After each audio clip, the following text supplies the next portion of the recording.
शुरू करने से पहले कुछ ऐसी बातें हैं जो मैं लिख के रखता हूँ हमेशा अपने डायरी में। मैं वही आपको पहले सुनाना चाहूँगा। तो कुछ वार्तालाप जीवन में ऐसे होते हैं जो शब्दों के समाप्त होते ही खत्म हो जाते हैं, और फिर कुछ वार्तालाप भी ऐसे होते हैं जो पहले शब्द के बोले जाने से पहले ही शुरू हो जाते हैं, और होठों के मौन में हो जाने के बाद भी वो चलते रहते हैं। कहने का मतलब क्या है? ये जो भगवत गीता को सदियों से लोग एक किताब नहीं मानते रहे, ये कोई पुराना ग्रंथ नहीं जो दुनिया की लाइब्रेरी में धूल खा रहा हो। एक ऐसा संवाद है जो कभी समाप्त ही नहीं हुआ। एक ऐसी आवाज जो आज भी है। मानव अंतरात्मा की गहराई में एक गूंज है।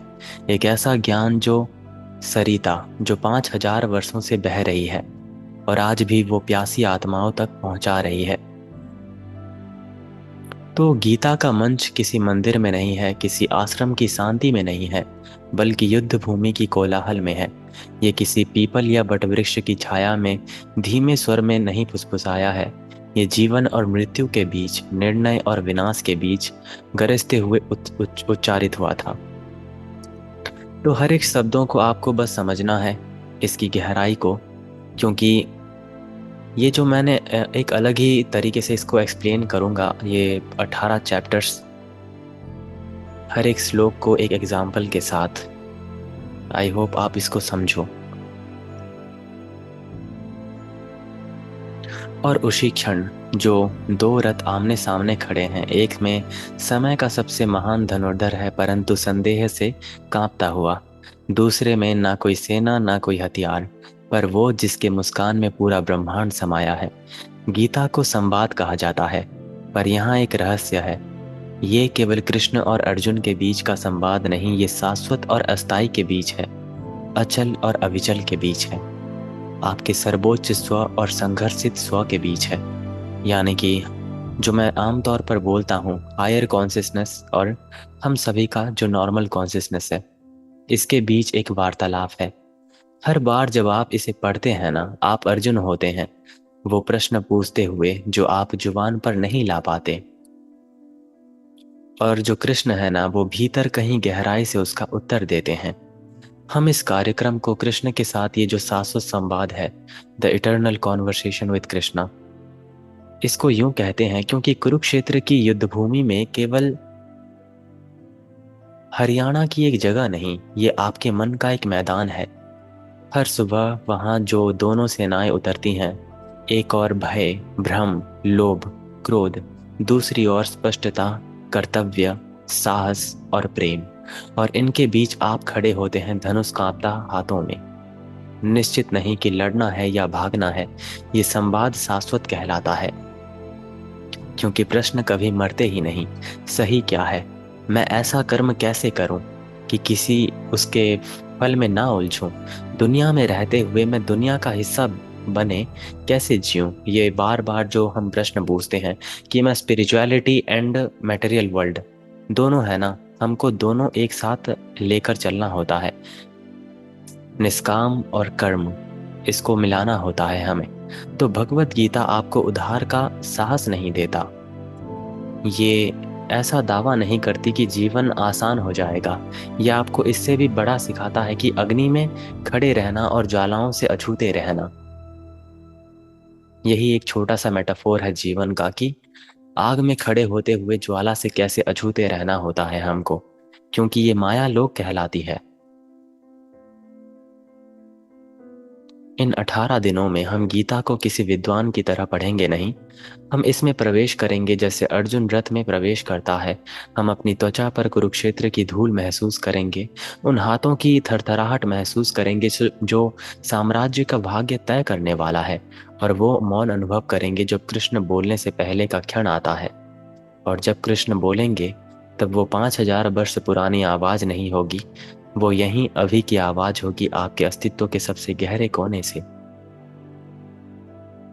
तो बिना किसी देरी के हम इस अध्याय को एक अलग ही रूप में शुरू करेंगे। मैं किसी श्लोक को एक्सप्लेन नहीं करने वाला, जो आम तौर पर हम पढ़ते आए हैं, सुनते आए हैं।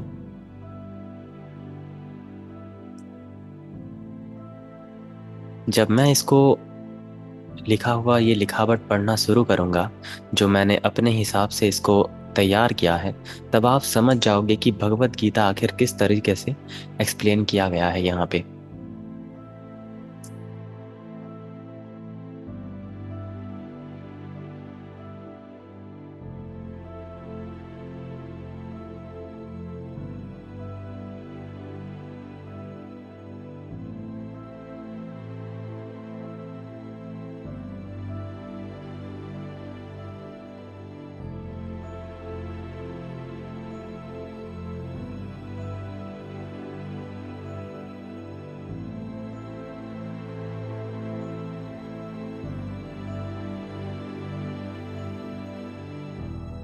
एज यू नो कि पहले चैप्टर में पहले ही शब्द में क्या कहा गया था, धर्म क्षेत्रे कुरुक्षेत्रे समावेते युयुत्सव, अर्थात हे संजय, धर्म भूमि कुरुक्षेत्र में युद्ध की इच्छा से एकत्र हुए मेरे और पांडु के पुत्र में क्या चल रहा है। इसका अर्थ ही अलग है। भगवत गीता मानव इतिहास का सबसे पवित्र संवाद कृष्ण से शुरू ही नहीं होती, ये अर्जुन से भी शुरू नहीं होती, ये एक अंधे राजा से शुरू होती है।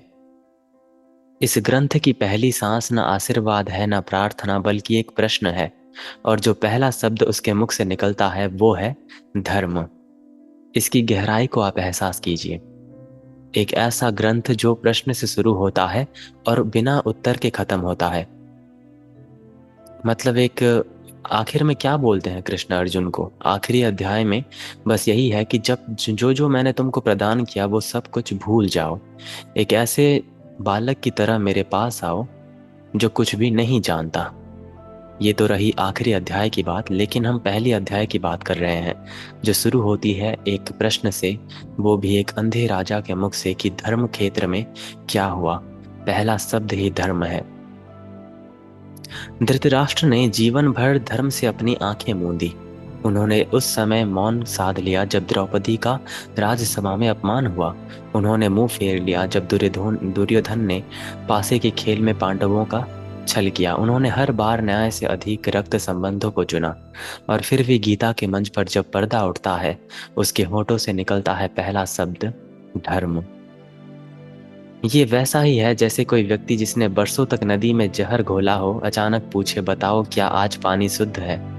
उसी तरह का सवाल है ये कि एक अधर्मी पहले बात करता है, धर्म क्षेत्र कुरुक्षेत्र में क्या हुआ। ऊपरी तौर पर उसका प्रश्न सीधा है, उन्होंने क्या किया, परंतु भीतर कहीं ये भय कांप रहा है, कुरुक्षेत्र तो धर्म भूमि है। क्या इसका पवित्रता मेरे पुत्र दुर्योधन के मन को कमजोर कर देगी? क्या ये अधर्म की पकड़ इसको ढीला कर देगी? धृतराष्ट्र ये जानता है कि स्थानों की भी शक्ति होती है। इस बात पे आप ध्यान देना, स्थानों की भी, यानी कि जो प्लेसेस होते हैं उसकी भी शक्ति होती है। युद्ध भूमि एक बात है, पर धर्म क्षेत्र तो सबसे कठोर हृदय को भी हिला सकता है। युद्ध से पहले भी एक युद्ध हुआ था। पहले ही श्लोक में हमें बता देता है कि हर महान युद्ध तलवारों के टकराने से पहले ही शुरू हो जाता है। वो पहले मन में शुरू होता है, प्रभाव और विचारों के अदृश्य रणक्षेत्र में। धृतराष्ट्र का असली युद्ध पांडवों से नहीं था, वो इस संभावना से था कि पहला बाण चलाने से पहले सत्य उसकी अपनी सेना के हृदय में जाग ना जाए। ये वैसा है जैसे कोई चोर मंदिर में चोरी करने की योजना बनाए। उसे पहरेदारों से डर नहीं है, उसे इस बात का डर है कि पवित्रता के बीच कहीं उसका अपना अंतरात्मा ही उसे धोखा ना दे दे। वो चोर नहीं डरता मंदिर में रहने वाले उस पहरेदार से, वो डरता है उसकी सत्य से जो उसके भीतर जगह बनाई हुई है। यहाँ पे एक मनोवैज्ञानिक दृष्टिकोण भी है। ध्यान दीजिए धृतराष्ट्र अपने वाक्य में कैसे दोनों सेनाओं को अलग करता है। ममकाह पांडवश्य, मेरे पुत्र और पांडु के पुत्र। यहाँ कोई हमारे नहीं है, युद्ध पहले ही उसकी भाषा में लड़ा जा चुका है। ये प्रश्न मेरा, दूसरा उनका। और जब हृदय विभाजन बोलता है ना, युद्ध एक बहुत ही भयंकर रूप ले लेती है। अवंशभावी कल्पना कीजिए, एक अदालत में दो भाई संपत्ति के लिए लड़ रहे हैं। पिता से पूछा जाए आप किसके पक्ष में हैं? वो ये कहने के बजाय कि दोनों मेरे बेटे हैं, ये कहे मेरा बेटा और मेरे भाई का बेटा। निर्णय तो शब्दों में ही हो गया ना। यही है जीवन, जो हम मतलब नोटिस नहीं किए हैं भगवत गीता में। शायद आप में से बहुत लोग पहले इसको नोटिस नहीं किए होंगे। तो हम सभी का अपना धर्म क्षेत्र होता है। कभी वो एक कमरा होता है, कभी एक संबंध, कभी कोई निर्णय का क्षण होता है। कार्य करने से पहले भीतर एक मौन प्रश्न उठता है, क्या ये सत्य जिसमें मैं खड़ा हूं मेरी वासना को कमजोर करेगा या मेरी स्पष्टता को मजबूत करेगा? गीता की शुरुआत एक अंधे राजा के प्रश्न से होती है, जो एक पवित्र भूमि के बारे में है। पर उसकी असली अंधता आंखों में नहीं है, वो उसके उसके भय में है कि कहीं धर्म उन लोगों के हृदय में प्रवेश ना कर जाए जिन्हें वो मेरा कहता है। तो ये पहले अध्याय का बस पार्ट 1 था। ऐसे और 3 पार्ट हैं, हम इसको एक एक करके समझेंगे। आई होप आप इस पार्ट 1 को समझ पाए हो।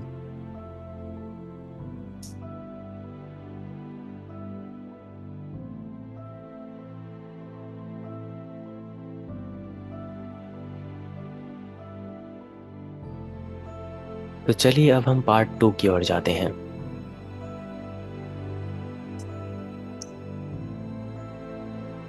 तो संजय कहते हैं, तब पांडवों की सेना को सुसज्जित देखकर राजा दुर्योधन अपने आचार्य द्रोण के पास गया और वो वचन कहे।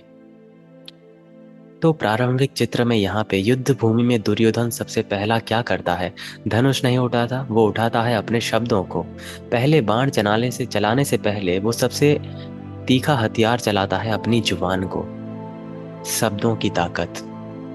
इसकी क्या बात करूं, मैं अपने पिछले प्रोग्राम्स में भी बताया हूं कि शब्दों में इतनी ताकत होती है।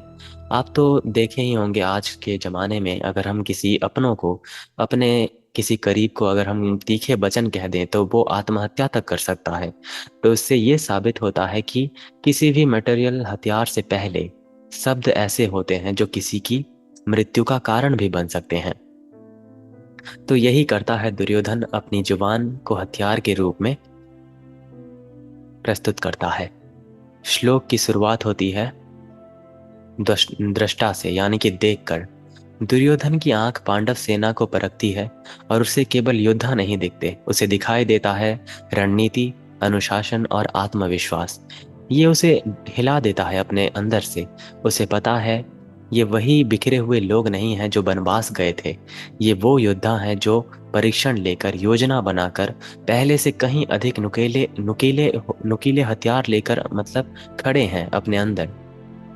कल्पना की पहली नजर है ये वैसा है जैसे कोई, एग्जाम्पल के तौर पर एक क्रिकेट का कप्तान है, कमजोर टीम की उम्मीद लेकर मैदान में उतरा है और फिर विरोधी टीम को पूरी एकाग्रता और ऊर्जा से अभ्यास करते देख ले। मैच शुरू नहीं हुआ पर उसके दिल को पता है कि यह आसान नहीं होगा। मतलब आप कमजोरी को परखते हो एक तरीके से। तो खैर जो भी हो, द्रोण के पास, भीष्म के पास क्यों नहीं? दुर्योधन भीष्म के पास नहीं जाता बल्कि द्रोण के पास जाता है, गुरु द्रोण के पास। आखिर क्यों? क्योंकि भीष्म की निष्ठा धर्म के प्रति है, दुर्योधन के प्रति नहीं। पर द्रोण के पास घाव है, पुराने घाव। एक समय उनका राजा द्रुपद से वैर था, जैसा कि आप देखे होंगे, पढ़े होंगे। और आज द्रुपद का पुत्र धृष्टद्युम्न पांडव सेना का सेनापति है। द्रोण के पास जाकर दुर्योधन केवल सूचना नहीं दे रहा, वो एक पुराने घाव पर उंगली रख रहा है।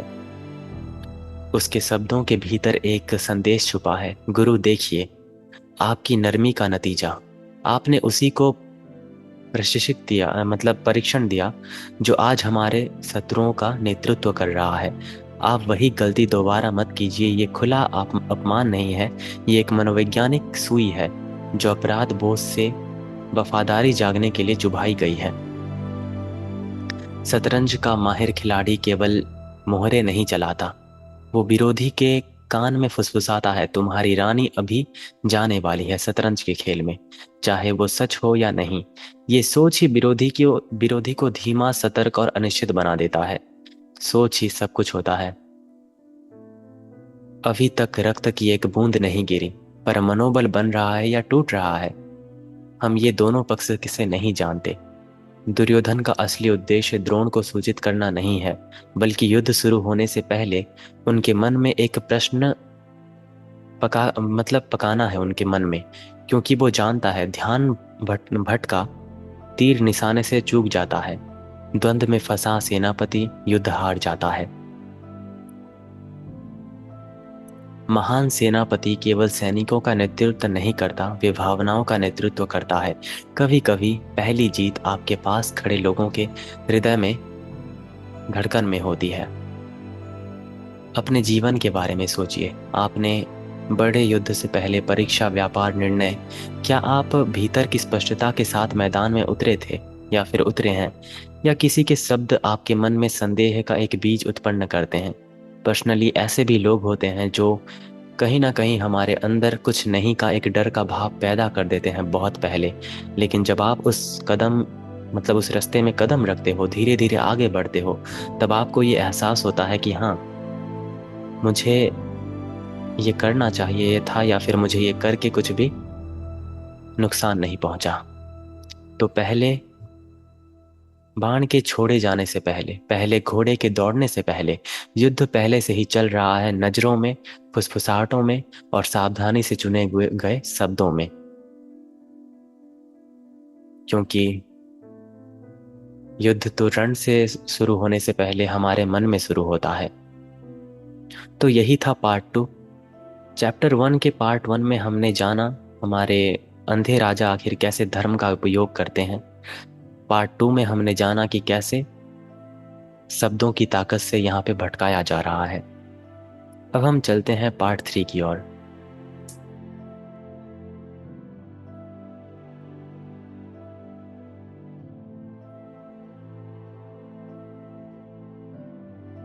ऐसे बहुत सारे गीता के ऊपर कमेंट्रीज लिखी गई हैं, मैंने बहुत कुछ पढ़ा है। एक आता है यथार्थ गीता, ये सबसे पहली कमेंट्री थी जो मैंने पढ़ी थी। उसके बाद अष्टवक्र गीता, ये तो कुछ अलग ही था। एंड बहुत सारे विद्वान हैं, उनकी कमेंट्रीज आप पढ़ना। लेकिन भगवत गीता कहीं ना कहीं अलग अलग इंसान के ऊपर अलग अलग प्रभाव डालती हैं। बहुत से लोग इसके अलग अलग मतलब निकालते हैं, बहुत से लोग इसको एक अलग वे में सुनना पसंद करते हैं। कुछ ऐसे भी श्लोक हैं जिनको बहुत अच्छे से डिकोड नहीं किया गया वो विश्व रूप के दौरान। धीरे धीरे हम जानेंगे इसको। तो चलिए पार्ट 3 की ओर जाते हैं हम।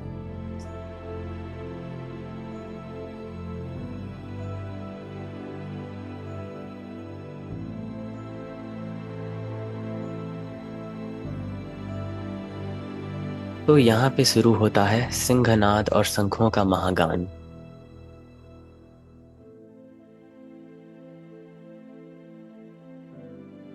तो दुर्योधन का उत्साह बढ़ाने के लिए कुरुवंश के बुद्ध पितामह भीष्म ने सिंह की भांति गर्जना की और ऊंचे स्वरों में अपना शंख बजाया। यहाँ भी एक श्लोक है। मैदान पर तनाव फैला हुआ है, अच्छे से सुनना इसको जरा।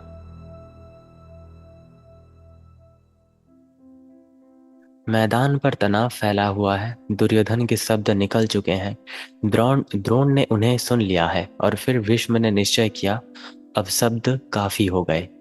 वह अपने रथ पर खड़े खड़े होते हैं, सफेद दाढ़ी हवा में लहराती, ये जो सुंदर दृश्य केवल सूर्य की किरणों में चमकता, आंखों के प्रति कालीन अग्नि से ज्वाला। और फिर वे गरजते हैं, ना तो क्रोध में ना तो भय में, बल्कि वैसे जैसे सिंह बन को ये बताता है कि मैं यहाँ हूँ और ये मेरी भूमि है। प्रकृति में नेता सबसे पहले लड़ाई नहीं करता, वो अपनी उपस्थिति की घोषणा करता है। एक ऐसी ध्वनि जो मित्र और शत्रु दोनों की हड्डियों को हिला के रख दे। ध्वनि को हथियार बनाना। श्लोक कहता है सिंहनादम विनद्य। इसका मतलब क्या है? सिंहनादम विनद्य, सिंह की गर्जना की और फिर ऊंचे स्वरों में शंख बजाया। ये केवल परंपरा नहीं थी, प्राचीन युद्ध में ध्वनि ही उनका पहला प्रहार था। ये अपनी सेना का मनोबल ऊंचा कर सकती है। ये पहला बाण चलाने से पहले शत्रुओं के धड़कन में अस्थिरता पैदा कर सकती है।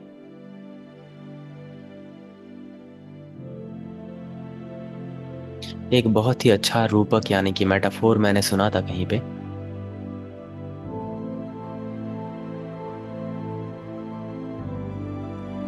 हाँ, तो सोचिए इस तरह से, मॉडर्न एग्जाम्पल दूंगा मैं।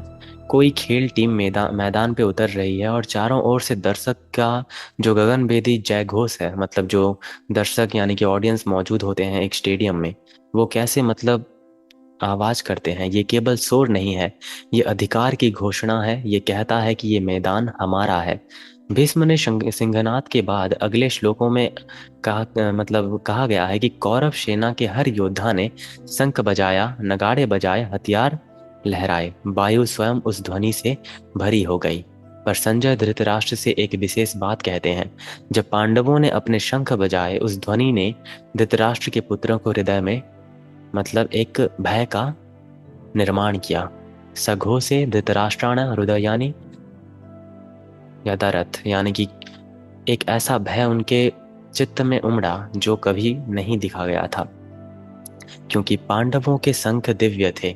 उनकी ध्वनि में केवल तेज नहीं थी, उसमें शुद्धता थी और कृष्ण की एक अनंत उपस्थिति थी। धीरे धीरे जब हम इन चैप्टर्स को आगे बढ़ते जाएंगे ना, इस 18 दिन में, तो जब हम कृष्ण को समझते जाएंगे, क्योंकि अभी तो कृष्ण की बारी नहीं आई है, शायद आज ना आए, लेकिन जब कृष्ण बोलना शुरू करेंगे ना, तो एक पवित्रता, एक दिव्यता अपने आप शब्दों की ऊर्जा में झलकने लगेगी हमको। तो मैंने कहा कि उनमें शुद्धता थी और कृष्ण की एक अनंत उपस्थिति थी।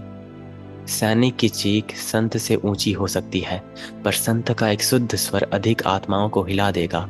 मूल बात आवाज की ऊंचाई नहीं है, उसके भीतर का सत्य है। एक बहुत ही अच्छी बात कहूंगा मैं यहाँ पे। तो कौरवों के पास भीष्म थे, कर्ण जैसे महायोद्धा थे, द्रोण थे। उन्होंने जब शंखनाद किया तो उतना कुछ इम्पैक्ट नहीं आया, लेकिन जब कृष्ण की ओर से मतलब पांडवों के पक्ष से जब शंखनाद किया गया, यहाँ पे साफ साफ श्लोक में लिखा है कि दुर्योधन के और उनके कौरवों के हृदय में एक डर पैदा हुआ। आखिर क्यों? यहाँ पे मैंने जो मेटाफोर बोला, सैनिक की चीख संत से ऊंची हो सकती है, पर संत का एक शुद्ध स्वर अधिक आत्माओं को हिला देगा। यहाँ पे मूल बात ऊंचाई की नहीं, यानी कि भीतर मौजूद हमारे सत्य की है। चाहे कोई अज्ञानी या फिर एक सैनिक जैसा व्यक्ति कितना ही चिल्लाता रहे, कितना ही कुछ करे, लेकिन कोई भी उनको नहीं सुनेगा, सुनना नहीं चाहेगा। लेकिन अगर आप देखोगे गौतम बुद्ध जैसे व्यक्ति, या फिर ऐसे ही कोई संत अगर आपसे कुछ कहे, तो आप उनको ध्यान से सुनोगे, क्योंकि यहाँ पे आवाज की ऊंचाई की बात नहीं है, भीतर मौजूद सत्य, धर्म और निष्ठा की है। यहाँ पे कृष्ण का शंख का भी हमें जिक्र मिलता है। यहाँ एक सुंदर बात रुक कर देखिए। कृष्ण जो संपूर्ण ब्रह्मांड के स्वामी माने गए हैं, यहाँ अर्जुन के सारथी हैं, फिर भी वे भी अपना शंख बजाते हैं। वे ऊपर खड़े नहीं रहते, वे अपने साथी योद्धाओं के साथ ही खड़े होते हैं। नेतृत्व की यही छुपी हुई शक्ति है, अपने अपने अपनों के साथ खड़ा होना, उनके ऊपर नहीं। लेकिन यहाँ पे आप देखोगे, कौरवों के पास जब जब एक एक सेनापति, एक एक महारथी गिरते चले जाते हैं, तो एक एक करके नए नए सेनापति ये सब बनते जाते हैं। यहाँ पे मीनिंग क्या है? अपनों के साथ खड़ा होना, उनके ऊपर नहीं। इसको थोड़ा ध्यान से आप अपने जीवन में उतारना। हमेशा कैसे हमको अपनों के साथ खड़े रहना चाहिए। ये शंख केवल संकेत नहीं थे, ये भाग्य की घोषणा थी। इनकी तरंगों में युद्ध का भविष्य छिपा था। कौरवों की ध्वनि शक्ति बिना शुद्धता, और पांडवों की ध्वनि शुद्धता में लिपटी एक शक्ति। एक ने भूमि को हिलाया, दूसरे ने हृदय को हिला दिया। यही है ध्वनियों का एक अनंत जादू। अपने जीवन के युद्ध में क्या आपके शब्दों और कर्मों केवल शोर मचाते हैं, या उनमें ऐसा सत्य का कंपन है जो आसपास को मतलब आसपास के दिलों को छू ले? वो बोलते हैं ना तेज, यानी कि आज के जमाने में जो ऑरा बोलते हैं तेज, इसकी बात हो रही है।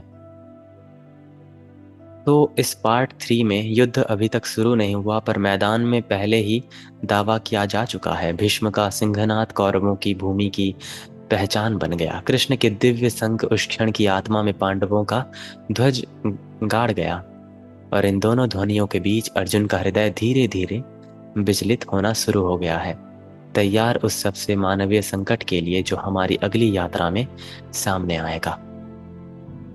तो चलिए अब हम पार्ट 4 की ओर जाते हैं।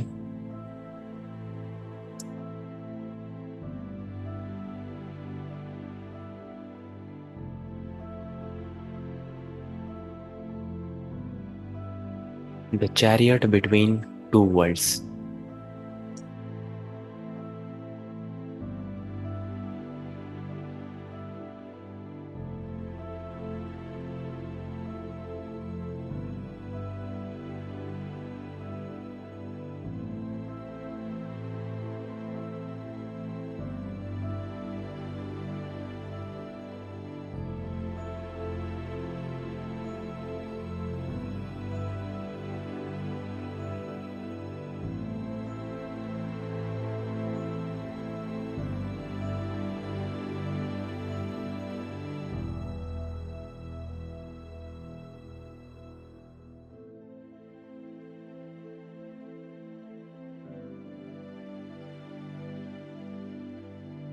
दो लोगों के बीच खड़ा एक रथ, ये है पार्ट 4।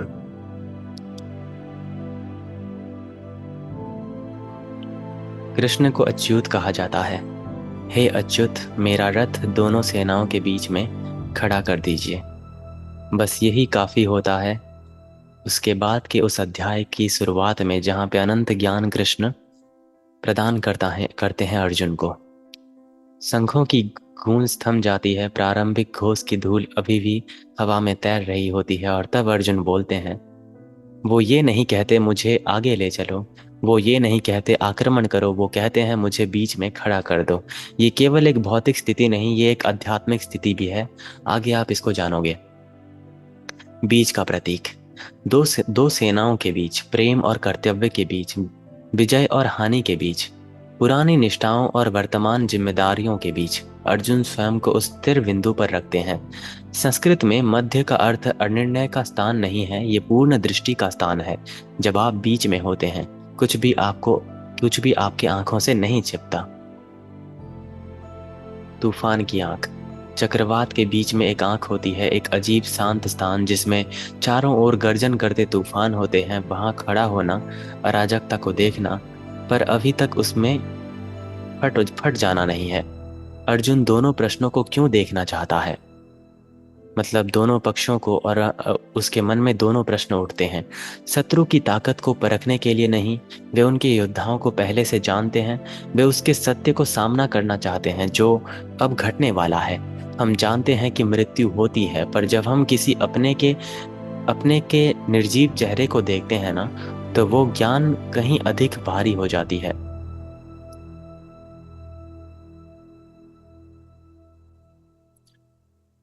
संजय का उबाच आता है। गुडाकेश यानी कि अर्जुन। तो गुडाकेश यानी कि अर्जुन द्वारा इस प्रकार कहे जाने पर ऋषिकेश यानी कि कृष्ण, उन्होंने वो उत्तम रथ दोनों सेनाओं के बीच में खड़ा कर दिया। कृष्ण अर्जुन के अनुरोध पर कोई प्रश्न नहीं करते। वो चुपचाप रथ को वहीं ले जाते हैं जहां अर्जुन ने बताया था, और वो भी भीष्म और द्रोण दोनों के सामने। आखिर क्यों? क्योंकि कभी कभी गुरु परीक्षा को हटाता नहीं, वो यही सुनिश्चित करता है कि तुम उसे पूरी तरह से देखो और समझो पहले तो कि तुम निर्णय लो। जब शिष्य सत्य से मुंह मोड़ना चाहता है, तो सच्चा गुरु दर्पण को ढकता नहीं, वो उसे इतना पास ले आता है कि तुम उससे नजर ना हटा सको, तुम उससे नजर ना हटा सको। कर्म से पहले का स्थिर बिंदु। दो सेनाओं के बीच ये क्षण पूरी गीता की सबसे महत्वपूर्ण पलों में से एक था। यह हमें दिखाता है कि स्पष्टता युद्ध में कूदने से नहीं आती, बल्कि उस मध्य बिंदु में ठहरने से आती है जहां आप सबको बिना पक्षपात के देख सको, बिना पक्षपात के। अपने जीवन के युद्ध में क्या आप निर्णय लेने से पहले स्वयं को बीच में रखते हो, या एक छोर से दूसरे छोर तक भागते रहते हो बिना रुके, बिना स्पष्ट देखे। यहाँ पे मैं बात कर रहा हूँ फैसलों की। हम जो डिसीजन लेते हैं लाइफ में, यहाँ पे अर्जुन आक्रमण करने से पहले वो जानता है कि उनके आगे अपने खड़े हैं, फिर भी वो उनको आक्रमण करने से पहले, उनके पत्नी के अपमानजनक कार्य के बाद भी वो उनके प्रति क्रोध दिखाने से पहले वो समझना चाहता है कि सिचुएशन क्या है वहां पे, दोनों सेनाओं के बीच में जाकर आखिर उसको क्या मिलेगा। अब हम आगे बढ़ते हैं। रथ स्थिर खड़ा है, वातावरण भारी है। अर्जुन के सामने दो लोग फैले हैं, दोनों में परिचित चेहरे, दोनों में प्रेम भी है और खतरा भी है। अब बीच सुरक्षित नहीं रहा। क्षण भर में ही स्थिरता टूट जाती है और अर्जुन का हृदय ऐसी परीक्षा में गुजरने लगता है जिसकी उसने कभी पहले कल्पना भी नहीं की थी। तो यहीं पे पार्ट 4 खत्म होता है। एक्चुअली इसमें पार्ट 7 तक मौजूद है, तो आज हम चैप्टर 1 को खत्म कर देते हैं।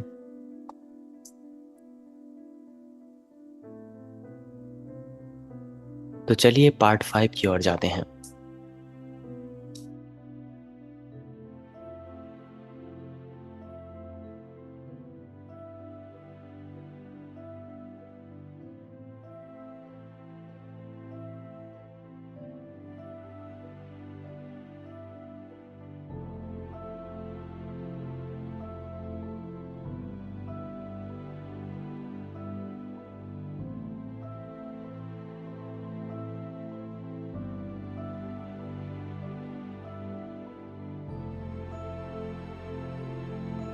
पार्ट 5 का टाइटल है जब चेहरे तलवार बन जाते हैं।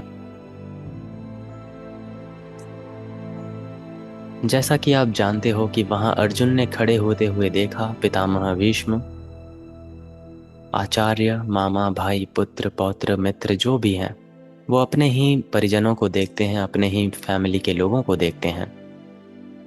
रथ तो स्थिर खड़ा है, धूल धीरे धीरे बैठने लगती है और अर्जुन देखता है अब जो दृश्य उसकी आंखों के सामने है वो कोई सेना नहीं रह गया। योद्धाओं की पंक्तियां मतलब घुलकर परिचित चेहरों की एक बहुत ही सिनेरी जो बनती है वही बन गया है। वो व्यक्ति जिसने उनके जन्म पर आशीर्वाद दिया था, वो गुरु जिसने उसका पहला तीर चलवाया था, वो चचेरा भाई जिसके साथ उसने अपने आंगन में खेला था। कुछ क्षण पहले ये शत्रु थे, युद्ध के शतरंज में रणनीतिक मोहरे थे। अब ये रक्त हैं, स्मृतियां हैं, रिश्ते हैं। शत्रु प्रियजन बन जाता है और यहाँ से युद्ध लगभग असंभव हो जाता है उनके लिए, क्योंकि जो तलवार शत्रु पर चलती है वो दृढ़ रह सकती है, पर जो तलवार अपने परिजन पर उठती है वो पहुंचने से पहले ही कांपने लगती है।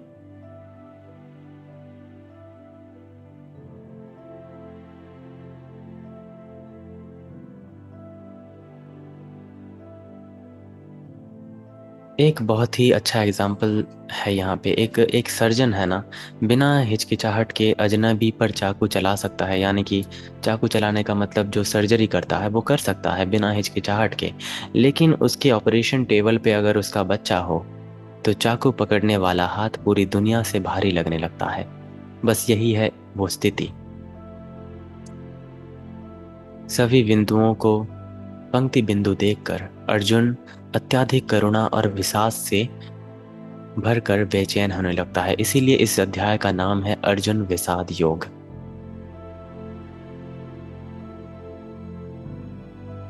अत्याधिक करुणा से अनुभूत महत्वपूर्ण है। ये उसके अपने जीवन का भय नहीं है, ये उसकी पीड़ा का बोझ नहीं है जो विजय के बाद भी जीवित बच्चे लोगों को सहनी पड़ेगी। गीता यहाँ एक सार्वभौमिक सत्य को स्वीकार करता है, एक यूनिवर्सल ट्रुथ। सबसे दर्दनाक युद्ध अजनबियों के बीच नहीं बल्कि उनके बीच होती है जो कभी एक ही छत के नीचे रहा करते थे, एक ही थाली में भोजन किया करते थे और एक ही सपने देखा करते थे। सोचिए, एक परिवार जो राजनीति या विरासत के कारण बंट गया हो, भाई जो अब बात नहीं करता, माँ जो मजबूर में किसी एक का पक्ष लेती है। युद्ध केवल कागज पर या अदालत में नहीं है, वो भोजन के मेज पर है। त्योहार जो हमारे फेस्टिवल्स होते हैं उसकी खामोशी में है, उन आंखों में है जो कभी मुस्कुराती थी। चेहरों को देखकर अर्जुन का मन क्षत्रिय धर्म की रक्षा के कर्तव्य से हटकर व्यक्तिगत बंधनों के भावनात्मक जाल में खींचा चला जाता है। यही धर्म सबसे कठिन हो जाता है जब वो आपसे वो करने को कहे जिससे आपके मन को चोट पहुंचे। एक धनुर्धर लक्ष्य साधते हुए दो चीजें देखता है, निशाने का केंद्र और उसके पीछे खड़े व्यक्ति का चेहरा। जब ये दोनों चित्र एक हो जाते हैं तो हाथ तीर छोड़ नहीं पाता। यही है जीवन।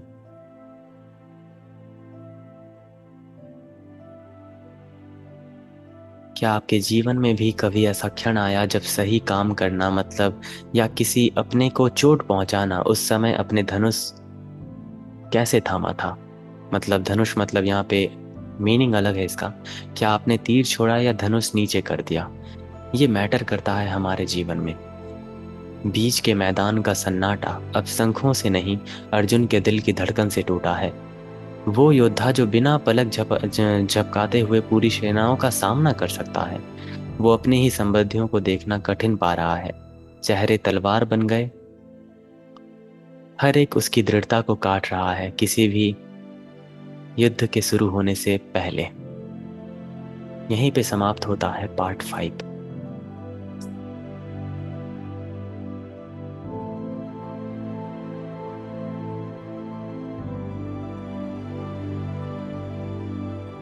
आई होप आप सब क्लियरली सुन पा रहे होंगे ये सब।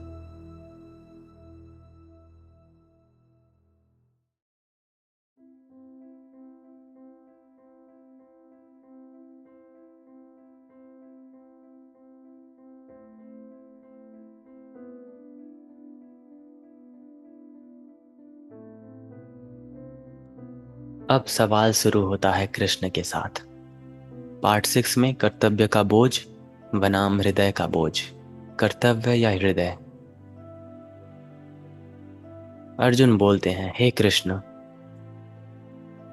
अपने ही सज्जनों को युद्ध के लिए उत्सुक और सामने खड़ा देखकर मेरे अंग शिथिल हो रहे हैं, मुख सूख रहा है और मेरा शरीर कांप रहा है, रोम खड़े हो रहे हैं। ये तो आप पहले ही जानते हैं कि अर्जुन ऐसा बोलते हैं कृष्ण से। तो हम अक्सर सोचते हैं कि भय शत्रु की परछाई है, पर यहाँ भय अर्जुन के अपने हृदय से उठ रहा है। अपने लिए नहीं बल्कि उन तीरों के लिए जो उनके अपने प्रयोजनों में है। उसका शरीर मन के शब्द बनने से पहले बोल उठता है। अंगों का भारी होना, दुर्बल होना, होंठ सूख जाना, त्वचा में सिहरना और हाथ से धनुष ढीला हो जाना, ये किसी कायर का शरीर नहीं, ये उस व्यक्ति का शरीर है जिसकी आत्मा अपने ही कर्तव्य से टकरा रही है। हे कृष्ण, मुझे ना विजय चाहिए, ना राज्य चाहिए, ना सुख चाहिए। वो पूछते हैं, राज्य का क्या उपयोग जब उसकी कीमत उन्हीं रक्त हो जिनके लिए वो राज्य अस्तित्व में है। एक न्यायाधीश अपराधियों को सजा सुनाने में ही हिचकिचाता, मतलब नहीं हिचकिचाता एक न्यायाधीश, पर यदि अभियुक्त उसका अपना भाई हो तो न्याय ही उसके हाथ को मतलब काटने लगता है। मतलब अपनों के साथ जब ये होता है। क्षत्रिय धर्म बनाम एक कुल धर्म है। क्षत्रिय धर्म क्या कहता है? अधर्म का नाश कर धर्म की रक्षा करना, चाहे उसके लिए युद्ध ही क्यों ना करना पड़े। लेकिन कुल धर्म कहता है अपने परिवार की मर्यादा, एकता और वंश की रक्षा करना। एक व्यक्ति अपने परिवार के व्यवसाय में काम करता है और भीतर भ्रष्टाचार पाता है। यदि वो इसे उजागर करता है तो वो कानून की रक्षा करता है, पर परिवार की प्रतिष्ठा को नष्ट कर देता है। यदि वो चुप रहता है तो परिवार का नाम बचता है, और यदि पर न्याय से विश्वासघात कर बैठता है। यहाँ पे मृत्यु का नहीं मतलब अधर्म का भय है। ध्यान दीजिए, अर्जुन कहीं नहीं कहते मुझे मरने का डर है। उनका भय ये गलत कार्य करने का है कि और उसके परिणामों के साथ जीवित रहने का है। वो कुरुक्षेत्र प्रणयंती, यानी कि जो कुल के नाश से उसका सनातन धर्म समाप्त हो जाता है। अर्जुन के लिए धर्म की मृत्यु शरीर की मृत्यु से भी बड़ा है।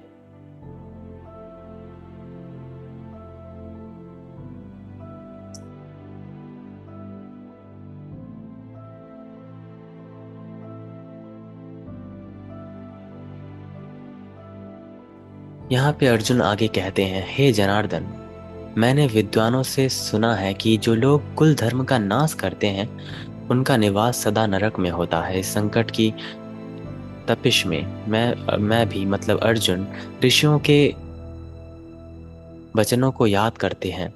वो अपना निर्णय आवेग से नहीं मतलब सनातन ज्ञान से बांधना चाहते हैं। जब जिम्मेदारी श्राप बन जाती है, कभी कभी जितने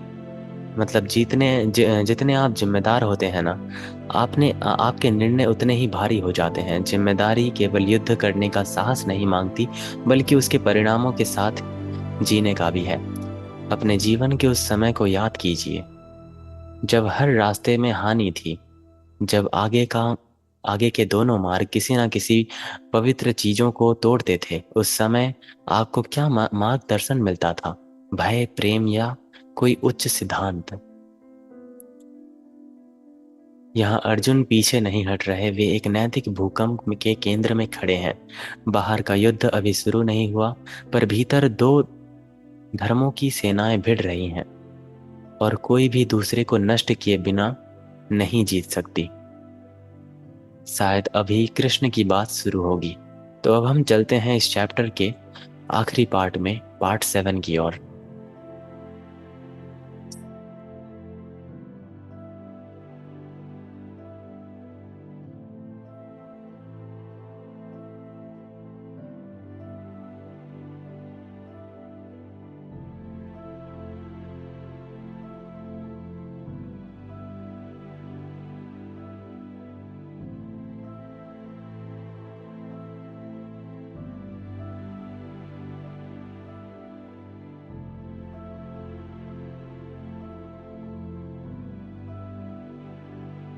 इस आखिरी पार्ट में शुरू होता है संजय का बोलना। युद्ध भूमि में के मध्य इस प्रकार कहकर अर्जुन ने अपना धनुष और बाण छोड़ दिए हैं और शोक से व्याकुल मन लेकर रथ में बैठ गए हैं। इमेजिन करिए वो कैसा दृश्य होगा जब अर्जुन थक हार कर बैठते हैं अपने रथ में। कृष्ण एक रहस्यमय मुस्कान के साथ बस देखे होंगे। युद्ध भूमि की धूल हवा में ठहरी है, शंखों की गूंज अब थम चुकी है और दोनों सेनाओं के बीच खड़े रथ में दुनिया का सबसे महान धनुर्धर अपने ही हाथ से धनुष को रख देता है। ये पराजय की खड़खड़ाहट नहीं है, बल्कि उस व्यक्ति की ध्वनि है जो बिना स्पष्टता के आगे बढ़ने को तैयार नहीं है। कुछ श्लोक पहले तक अर्जुन के हाथ कांप रहे थे, मुख सूख रहा था, त्वचा में जलन थी। अब वो सारी हलचल थम चुकी है। वो बैठ जाता है। जो रथ आगे बढ़ने के लिए तैयार था, वो अब मनन का आसन बन चुका है। स्पष्टता के बिना योद्धा उस भिक्षु के समान है जिसका मंत्र टूट गया हो। हर क्रिया ताल से बाहर हो जाती है। अर्जुन अंधी गति से अधिक स्थिरता को चुनते हैं।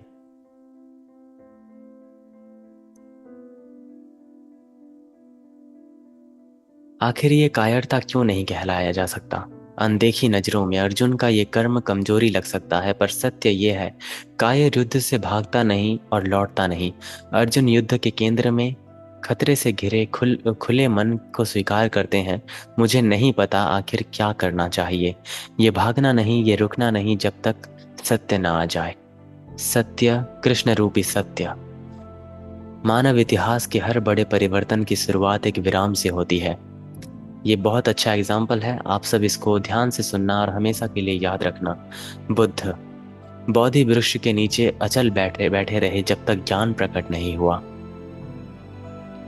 उसी तरह इतिहास के पन्नों में कवि कलम को कागज पर रोके रखता है जब तक कि सही शब्द ना उतर आए। मैं खुद जब अपनी डायरीज लिखता हूँ ये सब कुछ, तो बहुत कलम को रखना पड़ता है डायरी में और अपने सोच पर एक जोर देना पड़ता है, तभी कुछ लिखावट आती है। यही है पूर्ण विराम, एक पवित्र विराम जो मानव इतिहास के हर बड़े परिवर्तन की शुरुआत से होती है। नमक सत्याग्रह का एक एग्जाम्पल ले लीजिए। उसी तरह यदि हाथ में गलत हथियार हो तो कभी सबसे बड़ी शक्ति उंगलियां खोलकर उसे गिरा देने होती है। हमारे लिए छुपा संदेश गीता तब शुरू नहीं होती जब अर्जुन के पास सारे उत्तर हों।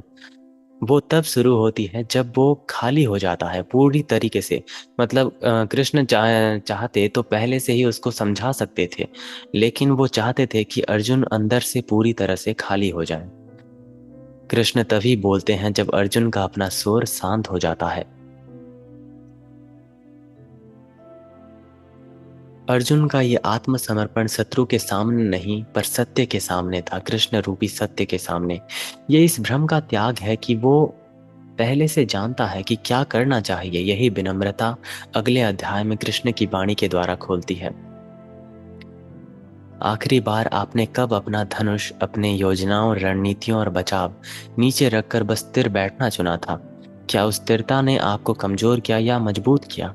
और इसी प्रकार अध्याय 1 समाप्त होता है, न तलवारों की टकराहट से बल्कि रथ के स्पर्श से गिरते धनुष की ध्वनि से। यही ध्वनि अर्जुन को शक्ति का अंत नहीं बल्कि रूपांतरण की शुरुआत देती है। प्रश्न और उत्तर के बीच उस पवित्र विराम में कृष्ण के साथ शाश्वत संवाद आरंभ होने की प्रतीक्षा कर रहा है।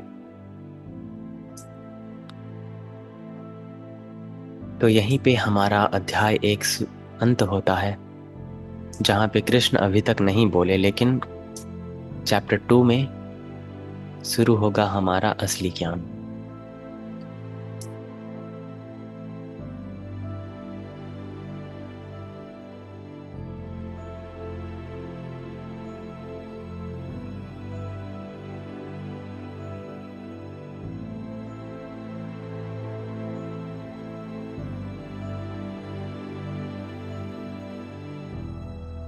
कुरुक्षेत्र की धूल अब भी हवा में मतलब लटकी हुई है। दो सेनाओं आमने सामने खड़ी हैं, मांस और इस्पात के दो महासागर, जिन पर युद्ध की ज्वार बस उठने वाली है। और उनके बीच एक रथ, उस रथ में अपने युग का सबसे महान धनुर्धर, पर उसका धनुष रथ के स्पर्श में पड़ा हो। उसके बाण बेकार पड़े हैं और उसका हृदय पूरे रण क्षेत्र में भारी है।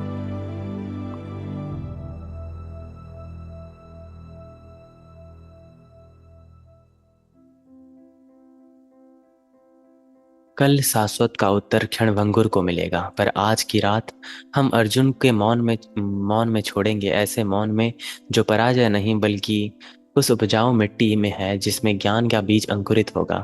और शायद आज आप अपनी आंखें बंद करें तो अपना स्वयं कुरुक्षेत्र देख पाएं, वो रणभूमि जहां हृदय और कर्तव्य आमने सामने हैं।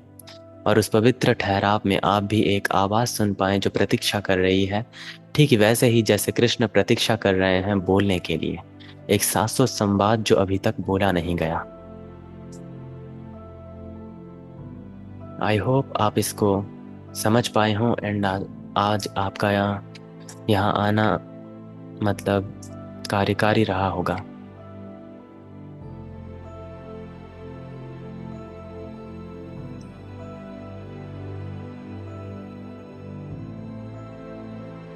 अगर आपके मन में भी कोई सवाल हो ये सब कुछ, तो आप मुझे पूछ सकते हो यहाँ पे या फिर पर्सनली मैसेज करके भी।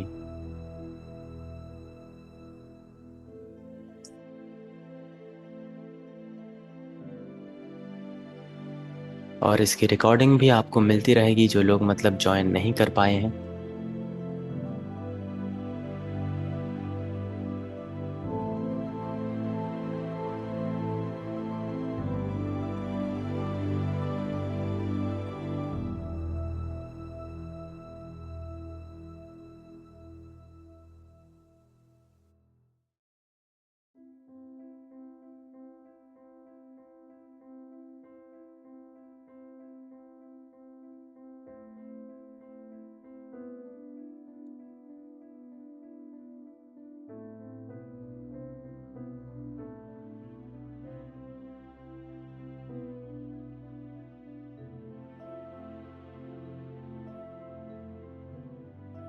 जब हम सवाल पूछते हैं अपने आप से, अपने ही चित्त से, जो चित्त मन सब हमारे अंदर ही जुड़े हुए हैं परत दर परत, तब कहीं ना कहीं एक जागरूकता अपने आप बन जाती है।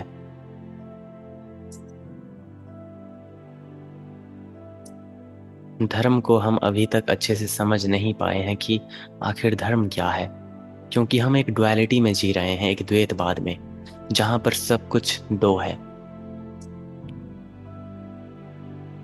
पहला युद्ध, ये जो सब कुछ होता है ना, ये युद्ध वगैरह, नफरत कभी दूसरों के बीच होती ही नहीं।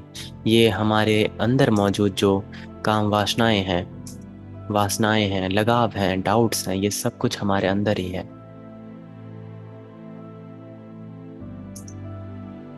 जब सवाल अपने आप बढ़ने लगते हैं अस्तित्व के प्रति, तो धीरे धीरे जागरूकता अपने आप जन्म लेती है। मैंने ग्रुप में एक 30 डेज का मेडिटेशन का एक सेंड किया था लिंक। अब उसको ज़रूर ट्राई करना। इससे आपको मतलब शायद night meditation and morning meditation mix थे। तो जब आप उसको स्टेप बाय स्टेप करोगे तो आपको कहीं ना कहीं एक अवेयरनेस फील हो सकती है। तो मिलते हैं फिर कल हमारे चैप्टर 2 के साथ। आई होप आज का ये प्रोग्राम आपको पसंद आया होगा। मैं इसकी रिकॉर्डिंग बहुत जल्द ग्रुप में भेज दूंगा। आप सभी का मूल्यवान समय देने के लिए बहुत बहुत धन्यवाद। सभी को शुभ रात्रि। हरे कृष्णा। मैं यहीं पे इसको एंड करता हूँ।